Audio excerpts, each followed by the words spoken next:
بسم اللہ الرحمن الرحیم۔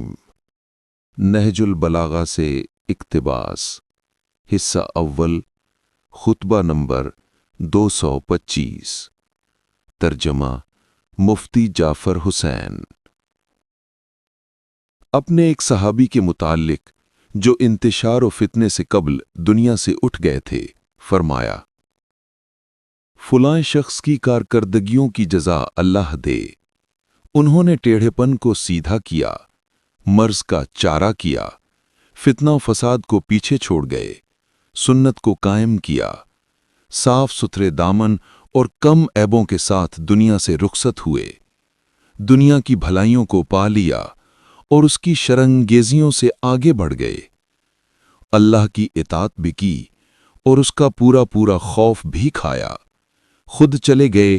اور لوگوں کو ایسے متفرق راستوں میں چھوڑ گئے جن میں گم کردہ راہ راستہ نہیں پا سکتا اور ہدایت یافتہ یقین تک نہیں پہنچ سکتا۔ وضاحت مؤلف: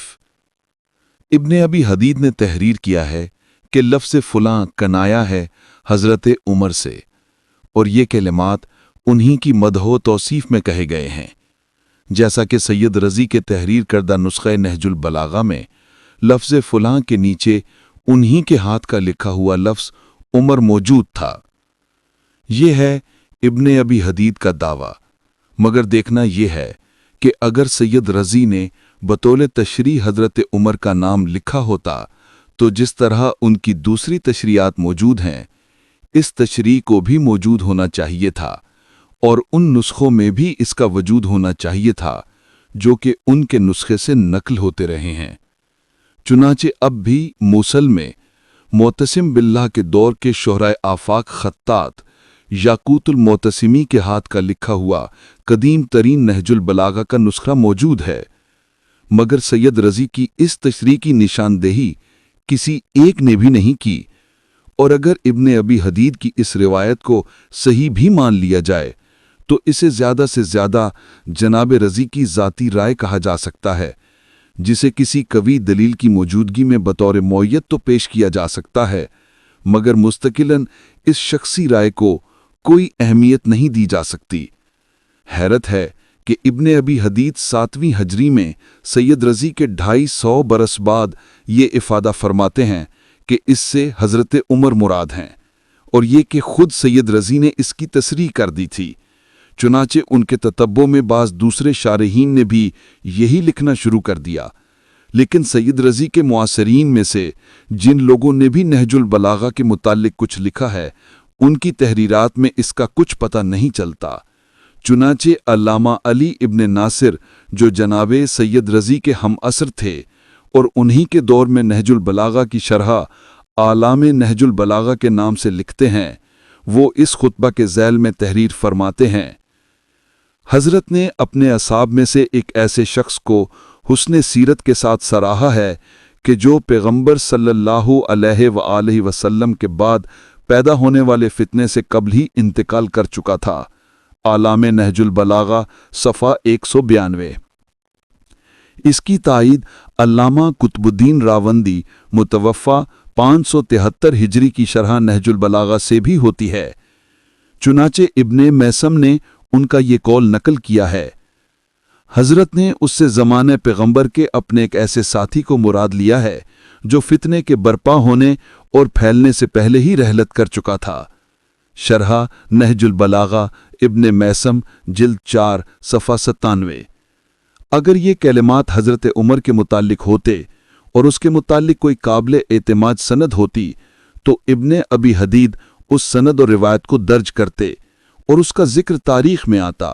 اور زبانوں پر اس کا چرچا ہوتا، مگر یہاں تو اس بات مدعا کے لیے خود ساختہ قرائن کے علاوہ کچھ نظر آتا ہی نہیں۔ چنانچہ وہ خیرہا و شرہا کی ضمیر کا مرجع خلافت کو قرار دیتے ہوئے لکھتے ہیں کہ یہ کلمات ایسے ہی شخص پر صادق آ سکتے ہیں جو تسلط و اقتدار رکھتا ہو، کیونکہ اقتدار کے بغیر ناممکن ہے کہ سنت کی ترویج اور بدعت کی روک تھام کی جا سکے۔ یہ ہے اس دلیل کا خلاصہ جسے اس مقام پر پیش کیا ہے، حالانکہ اس کی کوئی دلیل نہیں کہ ضمیر کا مرجع خلافت ہے،